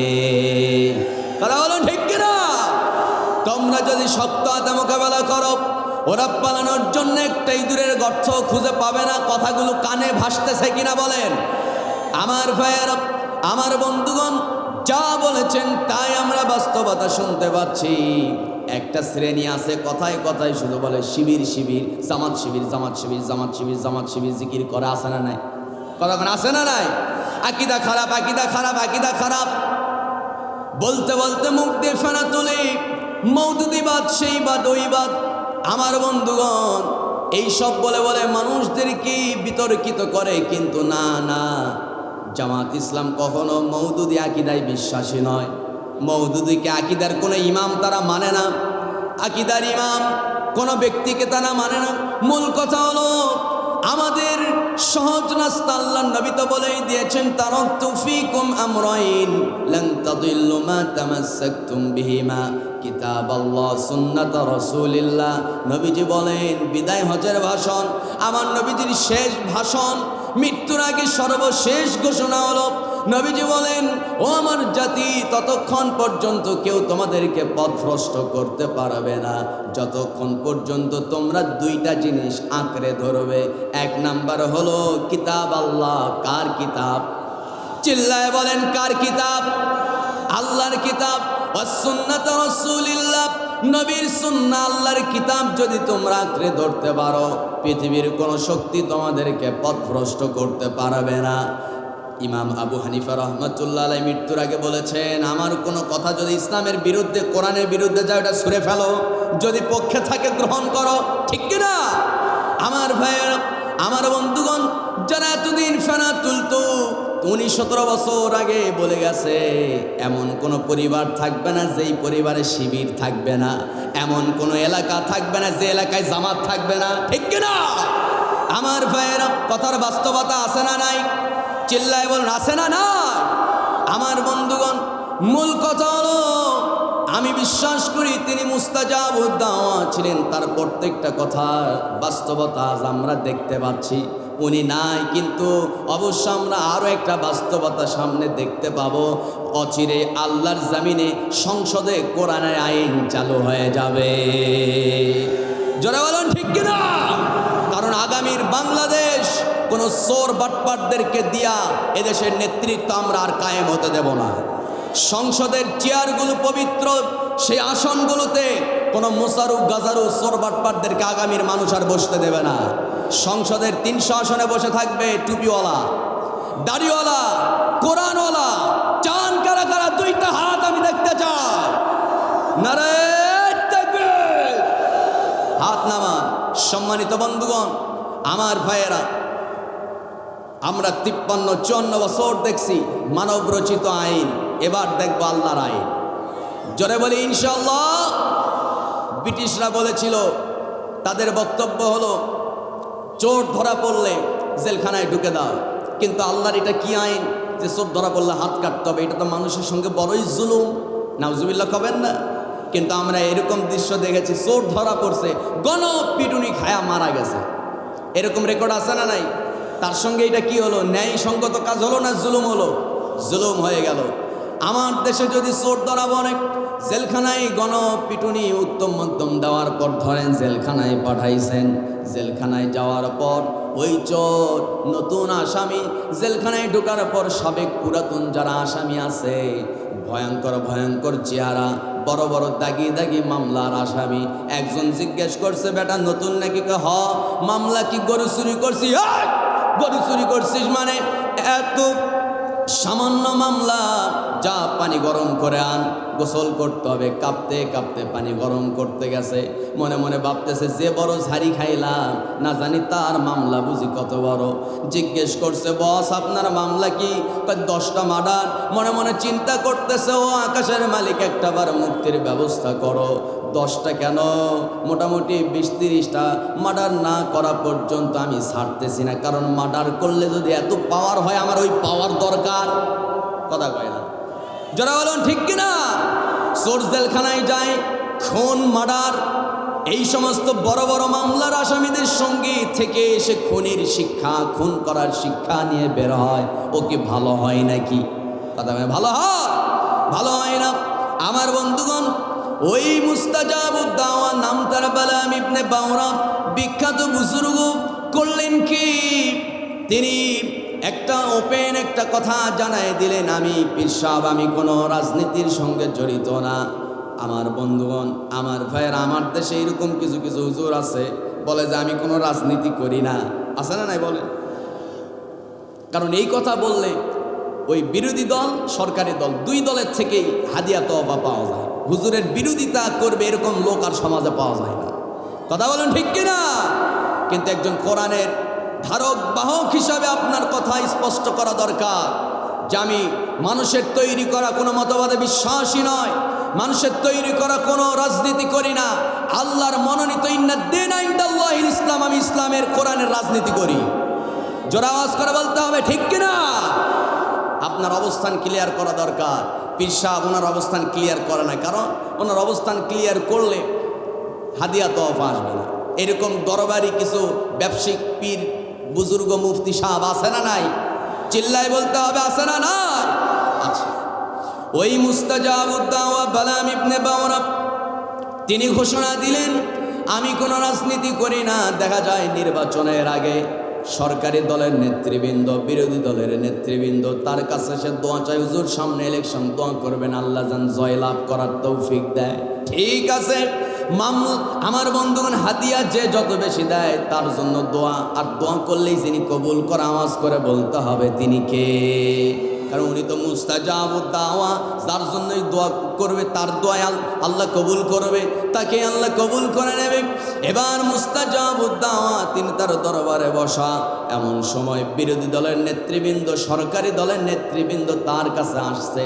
এই কথাগুলো আমার বানানো না, কোরআনের কথা। কার কথা? কোরআনের কথা। বনি ইসরাইল যুগে সূরা আরাফ বাড়িতে গিয়ে দেখবেন 7 নম্বর সূরা 175 নম্বর আয়াত। বানোয়াট কোনো কিসসা কাহিনী, বেগুনের ওয়াজ আমি করতেছি না। যা কথা কার কথা? চিল্লায় বলুন, কার কথা? আমার ভাইয়েরা, ওই মুস্তাজাবুদ দাওয়া, তার কাছে 2 দলেরই নেতৃবৃন্দ এসে হাজির, বলতেছে হুজুর আজকে জটিল একটা দোয়া করা লাগবে। আরে বাপ, জটিল দোয়া মানে কি দোয়া? হুজুর আমাদের এলাকায় একটা নতুন নবীর আবির্ভাব ঘটছে। কোন নবী? মুসা নবী। মুসা নবীর বিরুদ্ধে আপনাকে দোয়া করতে হবে। কি দোয়া? আল্লাহ যেন মুসা নবীকে দুনিয়া থেকে নিশ্চিহ্ন করে দেয়। বলেন তো এই দোয়া করলে ঈমান থাকবে না চলে যাবে? কারণ মুসা কার নবী? চিল্লায় কোন কার নবী? আল্লাহর নবী। আল্লাহর নবীর বিরুদ্ধে দোয়া করতে বলছি। আমার বন্ধুগণ, মুস্তাজাবুদ দাওয়া বালাম ইবনে বাওরা মনে মনে চিন্তা করতেছে, সর্বনাশ, মুসার বিরুদ্ধে দোয়া করতে বলে, হাদিয়াও তো খুব বড় সড়ো হাদিয়া পাওয়া যাবে, কিন্তু কথা হলো কি কারণে তার বিরুদ্ধে দোয়া করতে বলে? জিজ্ঞেস করছে নেতৃবৃন্দ, কেন তার বিরুদ্ধে দোয়া করবো বলো? নেতৃবৃন্দ বলতেছে হুজুর, এই মুসা নবী সে তার খোদার দিকে মানুষদেরকে আহ্বান করে, সব মানুষ তার দিকে একেবারে কি বলে, তার পেছনে সব মানুষ শুধু দৌড়ায়। আমাদের নেত্রী, আমাদের কর্মী কোনো কিছু আমরা খুঁজে পাই না, সবাই শুধু তার দলে সামিল হয়ে যায়। ও আল্লাহর ওলি, ও মুস্তাজাবুদ দাওয়া বালাম ইবনে বাওরা, দয়া করে মুসা নবীর বিরুদ্ধে আপনি দোয়া করেন যেন আল্লাহ তাকে দুনিয়া থেকে নিশ্চিহ্ন করে দেয়। সে যদি বেঁচে থাকে তাহলে আমাদের নেতাগিরি বেশি দিন টিকবে না। আমার বন্ধুগণ, আমার ভাইয়েরা, শুধু তাই না, ওই লোকগুলো বলল, ও আল্লাহর ওলি, শুধু তাই না, ওই মুসা নবী সে তার আল্লাহর আইন, তার খোদার আইন দিয়ে রাষ্ট্র চালাতে চায়, আর মানুষও সবাই তার খোদার আইন দিয়ে রাষ্ট্র চালানোর জন্য তাকে সাপোর্ট করতেছে। সুতরাং ওই লোক যদি বেঁচে থাকে আমাদের রাজনীতি শেষ। সুতরাং দয়া করে দোয়া করেন আল্লাহ যেন দুনিয়া থেকে উঠায় নাই। এবার মুস্তাজাবুদ দাওয়া তিনি মনে মনে ভাবতেছে, মুসা নবী তো সাধারণ কোনো নবী নয়, এই মুসা নবী তো ডাইরেক্ট আল্লাহর সঙ্গে কথা বলে। অন্যান্য নবীদের চাইতে তার পাওয়ার কম না বেশি? চিল্লায় বলতে হবে, কম না বেশি? আমার ভাইয়েরা, আমার বন্ধুগণ, মুস্তাজাবুদ দাওয়া বড়ই চালাক মানুষ ছিলেন বালাম ইবনে বাওরা। মনে মনে চিন্তা করতেছে, দোয়া করব ঠিক আছে, কিন্তু দোয়া যে করব হাদিয়া লাগবে, হাদিয়া সমস্যা নাই, চিন্তা করবেন না, হাদিয়া অন্য দিনের তুলনায় আজকে বাড়ায় দেব। কি হাদিয়া? দেখতে পেল একটা স্বর্ণের মুকুট, স্বর্ণের একটা টুপি তার মাথায় পরায় দেওয়া হলো। পুরা টুপিটা স্বর্ণ দিয়ে মোড়ানো। সঙ্গে সঙ্গে বালাম ইবনে বাওরা আনন্দে আত্মহারা হয়ে এবার মনে মনে চিন্তা করতেছে, ওয়াতুলু আলাইহিম নাবাআল্লাযী আতাইনাহু আয়াতিনা ফাসালাখা মিনহা ফাআতবাহু শাইতান। জোরে কোন আল্লাহু আকবার। আল্লাহ বলেন, আতাইনাহু আয়াতিনা, আমি তাকে আল্লাহর আয়াত, আল্লাহর নাজিল কিছু কিতাবের ওহীর জ্ঞান আমি তাকে দান করেছি। এত জ্ঞানী হওয়া সত্ত্বেও ফানসালাখা মিনহা, পথভ্রষ্ট হয়ে ফাতবাহু শাইতান, শয়তান তার কলিজার মধ্যে আস্থানা তৈরি করে ফেললো, তাকে পাকড়াও করে ফেললো। মুস্তাজাবুদ দাওয়া বালাম ইবনে বাওরা মনে মনে চিন্তা করতেছে, জীবনে 1000 দোয়া করছি, কোনো দোয়া মিস হয় নাই, রাতারাতি আল্লাহ কবুল করছে। সুতরাং এই দোয়া যদি করি অবশ্যই মুসা নবী মরবে, আর মুসার কাছে যেই হাদিয়া তোহফাগুলো যাইতো ওই হাদিয়া ঘুরে আমার দরবারে এসে হাজির হয়ে যাবে, ব্যবসা জমজমাট। সুতরাং দোয়া করলে অসুবিধা কোথায়? বুঝতেছেন কথা? আমার ভাইয়ের, আমার বন্ধুগণ, জননন্দিত মুফাসসির যখন কারাগারে কিছু কিছু দরবারি পীর সাহেব বলতো, দোষ না করলে এমনি এমনি জেলখানায় যায় নাকি? চিল্লায় বলেন ঠিক কিনা? সুবিধাবাদী আলেম আমার দেশে আছে না নাই? চিল্লায় বলতে হবে, আছে না না? আমার বন্ধুগণ, আমার ভাইয়েরা, সেই মুস্তাজাবুদ দাওয়া এবার বলতেছে, সবাই হাত উঠাও, দোয়া শুরু। আমরা যখন হাত উঠাই দোয়া করি, হাতটা থাকে উপরের দিকে, মাথা থাকে নিচের দিকে, চোখ থাকে বন্ধ, মনোযোগ দিয়ে হুজুরের দোয়া আমরা শুনি আর কি বলি, আমিন। এবার দোয়া শুরু হয়ে গেছে। রব্বানা যালামনা, আয় আল্লাহ তাআলা, মুসা নবীর আচরণে এই মানুষগুলো অতিষ্ঠ, এই লোকগুলো অতিষ্ঠ, তার জুলুমের শিকার হয়, তারা আশ্রয়ের জন্য আমার দরবারে আসছে। দয়া করে ও মালিক, মুসা নবীকে তুমি দুনিয়া থেকে নিশ্চিহ্ন করে দাও। দোয়া করতে দেরি, জবান বন্ধ হতে দেরি নাই। মনে মনে শ্রোতারা এখন চিন্তা করতে, হুজুরকে দোয়া শেষ করলো নাকি? সামনের দিকে তাকায় দেখে ভয়ঙ্কর দৃশ্য। ওই বালাম ইবনে বাউরা বিখ্যাত বুজুর্গ, তার জবান বন্ধ হয়ে গেছে। সামনে তাকায় দেখা গেল তার মুখের ভিতরে থাকা জিহ্বা বের হয়ে নাভি পর্যন্ত ঝুলে গেছে। মুখ দিয়া ফেনকি দিয়া রক্ত বের হওয়া শুরু হয়েছে।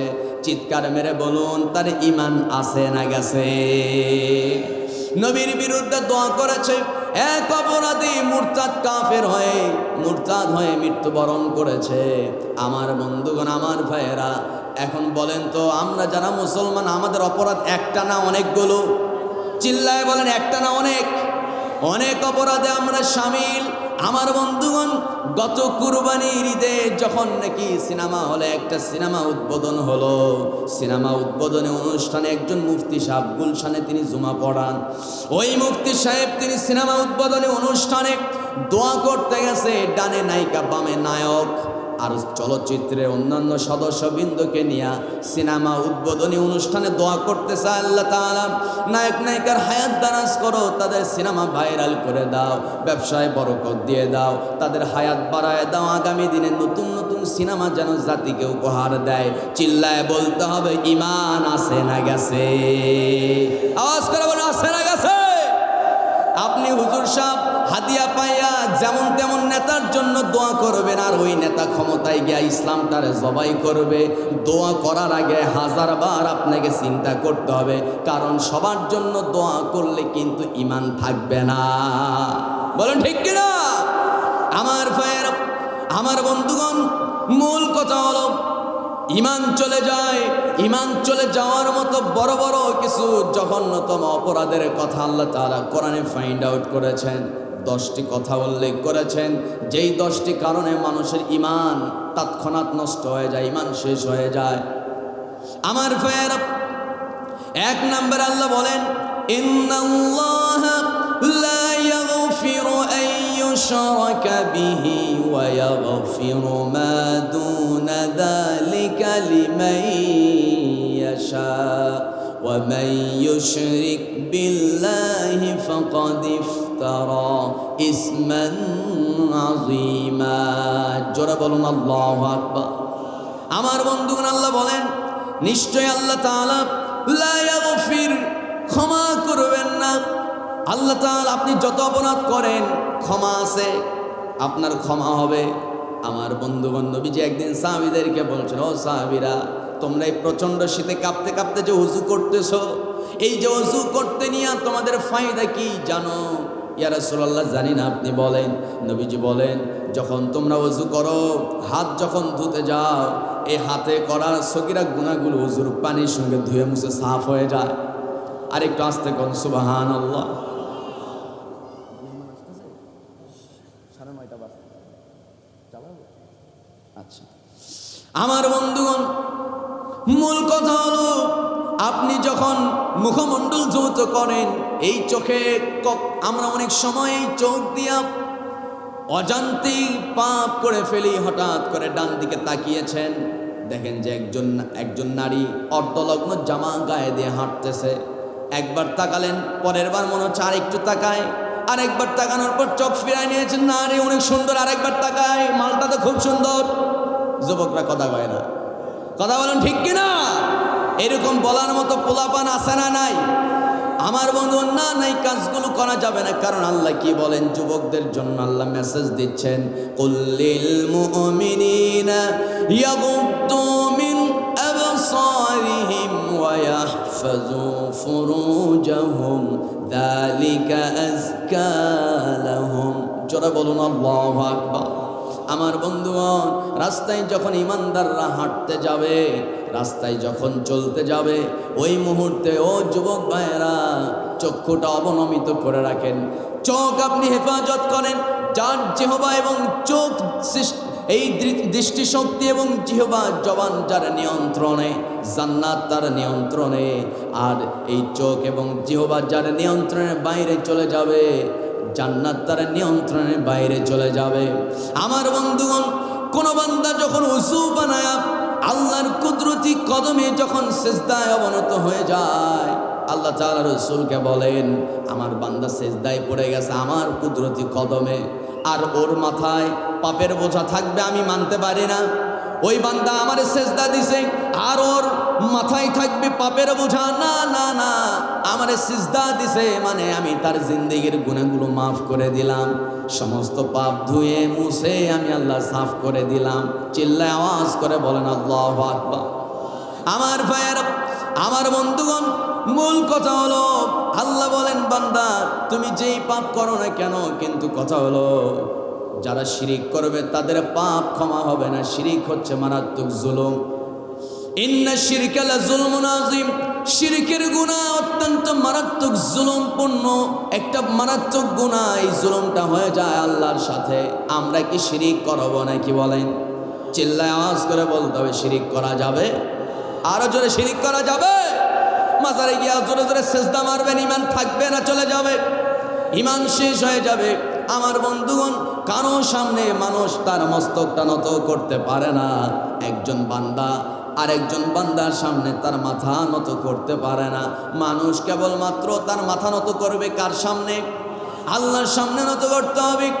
আমার নবী যে একদিন দাওয়াতি কাজে বের হয়েছেন, পাহাড়িয়া এলাকা দিয়ে যাচ্ছেন, হঠাৎ করে লক্ষ্য করলেন পাহাড়িয়া উটগুলো নবীর দিকে দৌড়ে দৌড়ে আসতেছে। হঠাৎ করে দেখা গেল ওই উটগুলো নবীর সামনে এসে সিজদায় পড়ে গেছে। সাহাবায়ে কেরাম বলছেন, ওগো নবী, কাফেররা, মক্কার কাফেররা আপনাকে চিনতে পারে নাই, জন্মভূমি থেকে আপনাকে তারা তাড়িয়ে দিয়েছে, কিন্তু ঠিকই এই পাহাড়িয়া অঞ্চলের উটগুলো আপনাকে চিনতে পেরেছে বিদায় আপনার পায়ে সিজদায় পড়ে গেছে। আল্লাহু আকবার। এবার সাহাবীরা বলছেন, নবীজি আপনি একটাবার অনুমতি দেন, আমরাও একটু আপনার পায়ে সিজদা দিয়ে আপনাকে ধন্য করতে চাই।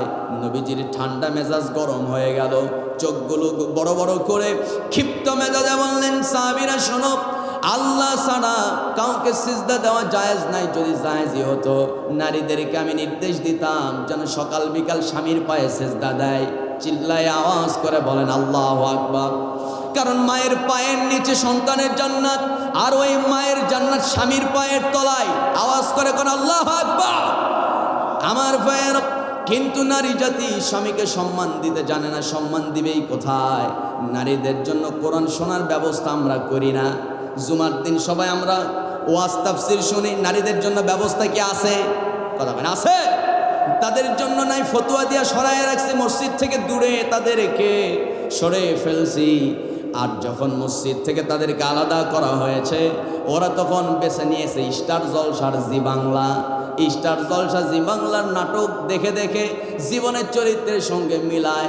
শ্বশুর শাশুড়ির মহব্বত করে না, স্বামীর ভক্তি নাই, শ্বশুর শাশুড়ির খেদমত নাই, কথায় কথায় ঝগড়া, শহরে বাসা ভাড়া নিয়ে থাকতে হবে। কথা বলুন ঠিক কিনা? এইরকম সমস্যা আছে না নাই? অথচ একজন যুবক চায় মা বাবাকে নিয়ে এবং স্ত্রী সন্তানকে নিয়ে, মা বাবাকে নিয়ে একসঙ্গে থাকবে। অধিকাংশ নারীরা এটা চায় না, শ্বশুর শাশুড়ির ভেজাল সহ্য করতে চায় না। কিন্তু আপনার মা বাবা যেমন, আপনার শ্বশুর শাশুড়িও তেমন। বাপ মার খেদমত করলে যা সওয়াব, শ্বশুর শাশুড়ির খেদমত করলেও সেই সওয়াব, বলেছেন মুহাম্মদ সাল্লাল্লাহু আলাইহি ওয়াসাল্লাম। আমার বন্ধুগণ, আমার ভাইয়েরা, শিরক করা যাবে না। অধিকাংশ নারী আছে, কেউ যখন, কোন নারী যখন দেখে তার স্বামী মারা গেছে, অথবা তার বাবা মারা গেছে, মা মারা গেছে, আমার বন্ধুগণ ছন্দের গাঁথুনি দিয়া ওই মহিলা ছন্দে ছন্দে গান গায়, আবার কান্না শুরু করে, মাজাতে উঠানে গোড়াগড়ি দেয়। এরকম রেকর্ড আছে না নাই? বলেন, আসতে কবেন, আছে না নাই? কান্না শুরু করে দেয়, ছন্দের গাঁথুনি দিয়া কান্না শুরু। এই কান্না করে আর বলে, আমার স্বামী আমার জীবনের সম্বল, স্বামী মারা গেল, আমি এখন কেমনে চলবো? তোমার স্বামীরে যিনি চালায় তিনি তো তোমারে চালানোর জন্য আছে নাকি মরে গেছে? আল্লাহ আছে না নাই? এক নাম্বার যে কাজের দ্বারা আমাদের ঈমান নষ্ট হয় সেটা হলো আল্লাহর সমকক্ষ কাউকে যদি আপনি ভাবেন, ঈমান চলে যাবে, ঈমান থাকবে না। যে আল্লাহ আপনার মা বোনদেরকে বলছেন, যে আল্লাহ আপনার স্বামীকে চালায়, যাকে আপনি শেষ সম্বল মনে করছেন, আশা ভরসার জায়গা মনে করেন না, আমাদের আশা ভরসার জায়গা কার কাছে? সবাই আওয়াজ করে বলেন, কার কাছে? আল্লাহর কাছে। আমার বন্ধুগণ, আমার ভাইয়েরা, নবীজির বিচার ব্যবস্থা যদি কেউ না মানে তার ঈমান থাকবে না, শেষ হয়ে যাবে, ঈমান চলে যাবে, ঈমান থাকবে না। নবীজির বিচার ব্যবস্থা আপনাকে মেনে নিতে হবে। নবীজির বিচার ব্যবস্থা আজকে আমার দেশে কি আছে? আসতে কয় আছে? আমার দেশে আদালতগুলো ঠিক নবীজির বিচার ব্যবস্থা চালু নাই, নবীর বিচার ব্যবস্থা চালু নাই। এর কারণে মূলত আমরা এই 54 বছর ধরে দেখতেছি, যারা এই ক্ষমতায় আসে বিচার ব্যবস্থা সবসময় তাদের পক্ষে রায় দেয়। যারা বলুন ঠিক কিনা? ক্ষমতা যার, আদালত তার, ক্ষমতা যার, বিচারক তার, ক্ষমতা যার, প্রশাসন তার, ঠিক কিনা? আমার বন্ধুগণ, এমনটা কেন হবে? আগের যুগে, নবীর যুগে যিনি বিচারক, বিচারকের উপরেও বিচারক থাকতো, কারণ একজন বিচারক সেও তো অপরাধ করতে পারে। আমার বন্ধুগণ, যিনি শাসক তাকেও মাঝে মধ্যে বিচারের কাঠগড়ায় দাঁড় করানো হতো, তার বিরুদ্ধেও মামলা হতো। আমার বন্ধুগণ, আমার ভাইয়েরা, বিচার আদালত চলবে আল্লাহর আইনে। আল্লাহর আইনে যদি বিচার ব্যবস্থা চলে, এদেশের মানুষ সুন্দর, সুস্থ, শান্তিপূর্ণ বিচার পেয়ে যাবে, ঠিক কিনা? ন্যায় বিচার প্রতিষ্ঠা করতে হবে। নবীর কাছে একদিন এক সাহাবী গেলেন। ওই সাহাবী নবীর আদালতে মামলা দায়ের করলেন, একজন ইহুদির বিরুদ্ধে মামলা করলেন। মামলা করার পর নবীজি নিজে বিচার করবেন। এমন সময় দেখা গেল দুই পক্ষের কথা শুনে দেখা গেল দোষ মূলত মুসলমানের। নবীজি করলেন কি? রায় সম্পূর্ণ ইহুদির পক্ষে দিয়ে দিলেন। কারণ নবীজি তিনি তো নিজের দলের দেখে নিজের দলের কর্মীর পক্ষে রায় দিতে পারেন না, কারণ তিনি আসছেন ন্যায় বিচার প্রতিষ্ঠার জন্য। সুবহানাল্লাহ। নবীজি সম্পূর্ণ রায় ইহুদির পক্ষে দিলেন। মুসলমান ওই ব্যক্তির বিরুদ্ধে রায় চলে গেল। ওই মুসলিম করলেন কি? রেগে মেগে আগুন হইয়া ওমরের দরবারে চলে গেলেন। ওমরের বাড়ির দরজায় নক করলেন, দরজা খুলে ফেলা হলো। ওমর দরজা থেকে বের হয়ে এসে বলেন, কি হয়েছে বলো? নবীর দরবারে মামলা করতে গিয়েছিলাম, রায় তো সম্পূর্ণ ইহুদির পক্ষে চলে গেছে, এই বিচার আমি মানি না, নতুন করে আপনাকে বিচার করতে হবে। সঙ্গে সঙ্গে আমার বন্ধু ওমরে ফারুকের মেজাজ হয়ে গেছে গরম। আবার জিজ্ঞেস করলেন, কি করতে হবে বলো? তুমি কি নবীর বিচার মানো না? না, মানি না। আবার জিজ্ঞেস করলেন, সত্যিই কি তুমি মন থেকে নবীর বিচার কি তুমি মানতে পারতেছো না? না, আমি এই বিচার মানি না, সম্পূর্ণ ইহুদির পক্ষে গেছে, আমি মুসলমান, নবী মুসলমান, আমার পক্ষে রায় হবে, ওর পক্ষে রায় হলো কেন? এই বিচার আমি মানি না। লাস্ট আরেকবার জিজ্ঞেস করলেন, চতুর্থবার সেই মুসলিম তিনি আবারও বললেন, না না, নবীর বিচার মানি না, নতুন করে বিচার করতে হবে, আমার পক্ষে রায় দিতে হবে। ওমর ফারুক ঘরের ভিতরে ঢুকলেন। রাঙ্গা তরবারি কোষবদ্ধ ছিল, কোষ মুক্ত করে খোলা তরবারি হাতের মধ্যে নিয়া ওই সাহাবীর সামনে, ওই মুসলিমের সামনে তিনি দাঁড়িয়ে গেলেন। লাস্ট আর একবার তিনি জিজ্ঞেস করলেন, বলো নবীর বিচার কি তুমি মানো না নাকি? না, মানি না। ওই মুসলিম মনে মনে ভাবতেছে, ওমরের মেজাজ তো গরম, তরবারি হাতে নিয়ে আসতে মনে হয় ইহুদির কাল্লা উড়ায় দেবে। দেখা গেল কোনো কিছু বুঝে ওঠার আগেই ওমরে ফারুক সেই মুসলিমের গর্দান ঘাট থেকে উড়ায় দিলেন। ঘাট থেকে গর্দান উড়ায় দিলেন, কাল্লা ছিটকে পড়ে গেল। ফেনকি দেওয়া রক্ত বের হওয়া শুরু হলো। সাহাবীদের মধ্যে আন্দোলন শুরু হয়ে গেল, ওমর খুন করেছে, ওমর খুনি। সঙ্গে সঙ্গে নবীর দরবারে বিচার চলে গেল। নবীজির মনটা ভীষণ খারাপ হয়ে গেছে। এমত অবস্থায় সাহাবীরা লক্ষ্য করলেন নবীজি মাথা নিচু করে চুপ মেনে আসি। সবাই বুঝতে পারলেন নবীর উপরে এখন ওহী নাজিল হচ্ছে। নবীর উপরে যখন ওহী নাজিল হতো, কয়েকটা আলামতের মধ্যে আরেকটা আলামত হলো নবীজির শরীর থেকে ঘাম ঝরা শুরু হয়ে যেত। সাহাবীরা লক্ষ্য করলেন নবীজির শরীর থেকে ঘাম ঝরতেছে, মানে এখন নবীর উপরে ওহী নাজিল হচ্ছে। আল্লাহু আকবার বলেন। আল্লাহর পক্ষ থেকে সরাসরি ফয়সালা চলে আসলো। কি ফয়সালা? ফালা ওয়া রাব্বিকা লা ইউমিনুনা হাত্তা ইউহাক্কিমুকা ফীমা শাজারা বাইনাহুম সুম্মা লা ইয়াজিদু ফি আনফুসিহিম হারাজাম মিম্মা কাদাইতা ওয়া ইউসাল্লিমু তাসলিমা। জোরে বলুন আল্লাহু আকবার। ফালা ওয়া রাব্বিক, হে নবী আপনার রবের কসম, লা ইউমিনুন, ততক্ষণ পর্যন্ত ওই ব্যক্তি মুমিন ইমানদার হতে পারবে না যতক্ষণ না হাত্তা ইউহাক্কিমুকা ফীমা শাজারা বাইনাহুম, আপনার বিচার ব্যবস্থা মনে প্রাণে সে পছন্দ করতে না পেরেছে ততক্ষণ পর্যন্ত সে ইমানদার হতে পারবে না। ও মুরতাদ হয়ে গেছে, ওর উপরে কতল ফরজ। চিল্লায় আওয়াজ করে বলেন আল্লাহু আকবার। ওমরের পক্ষে আয়াত নাজিল হয়ে গেছে, সবাই অবাক। এজন্য আমার বন্ধুগণ, টোটালি কথা হলো নবীর বিচার ব্যবস্থা আমরা আগামীতে কায়েম করতে চাই কি চাই না? আসতে বলবেন না, চাই কি চাই না? আমার ভাইয়েরা, নবীর বিচার ব্যবস্থার বিরুদ্ধে যে অবস্থান নেবে ঈমান কিন্তু থাকবে না। আমার বন্ধুগণ, বিএনপি, জামাত, জাতীয় পার্টি যারাই ক্ষমতায় আসেন না রে ভাই, নবীর বিচার ব্যবস্থা চালু করেন, আল্লাহর আইন চালু করেন, এই দেশটা সোনার বাংলাদেশ হয়ে যাবে। যারা বলেন ঠিক কিনা? তবে হ্যাঁ, যাদের উদ্দেশ্য ক্ষমতায় গেলে আল্লাহর আইন চালু হবে, এই উদ্দেশ্য যাদের আছে আমরা তাদের সাথে আসি না নাই? চিল্লায় বলুন আসি না না? আমার ভাইয়েরা, আমার বন্ধুগণ, আল্লাহ রাব্বুল আলামিন এর জন্য বলেন কাদেরকে আমি সবচেয়ে বেশি ভালোবাসি। ইন্নাল্লাহা ইউহিব্বুল্লাযীনা ইউকাতিলুনা ফী সাবিলিহি সাফফান কাআন্নাহুম বুনয়ানুম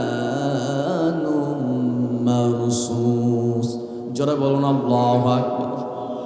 আমার ভাইয়েরা, আল্লাহ তাআলা বলেন নিঃসন্দেহে ওই সমস্ত বান্দাকে আমি আল্লাহ তাআলা সবচেয়ে বেশি মহব্বত করি, ভালোবাসি, যেই বান্দাগুলো কেবলমাত্র শুধুমাত্র আল্লাহর জামিনে, আল্লাহর সৃষ্টি করা আল্লাহর জামিনে আল্লাহর আইন দিয়ে রাষ্ট্র পরিচালনার স্বপ্ন মাথায় নিয়া যারা এই পথে যারা অগ্রণী ভূমিকা পালন করবে, পরস্পরের দূরত্ব বজায় না রেখে পরস্পরে ভ্রাতৃত্বের বন্ধনে আবদ্ধ হয়ে সীসা ঢালা প্রাচীরের মতো কাতারবদ্ধ হয়ে জামাতবদ্ধ হয়ে যারা বাতিল শক্তির মোকাবেলা করে, আল্লাহ ঘোষণা দিচ্ছেন এই সমস্ত বান্দাকে আমি আল্লাহ সবচেয়ে বেশি ভালোবাসি।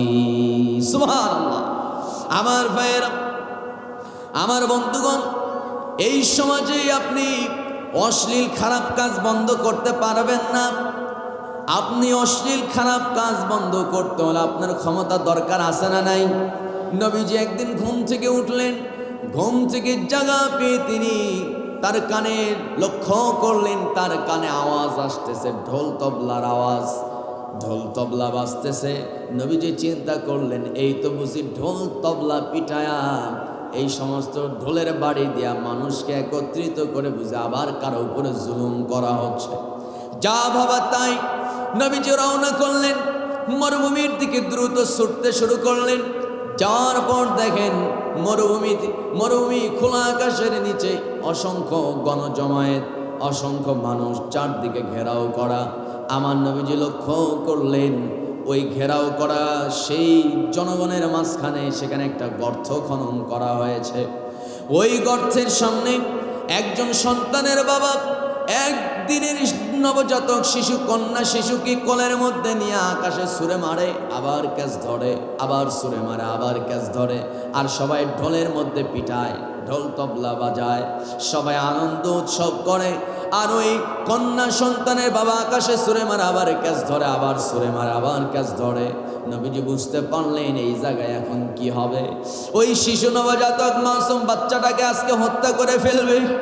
আমার বন্ধুগণ, এক পর্যায়ে দেখা গেল ওই শিশুর বাবা, একদিনের শিশু, বাবা নিজে কত বড় পাষাণ হৃদয়ের মানুষ।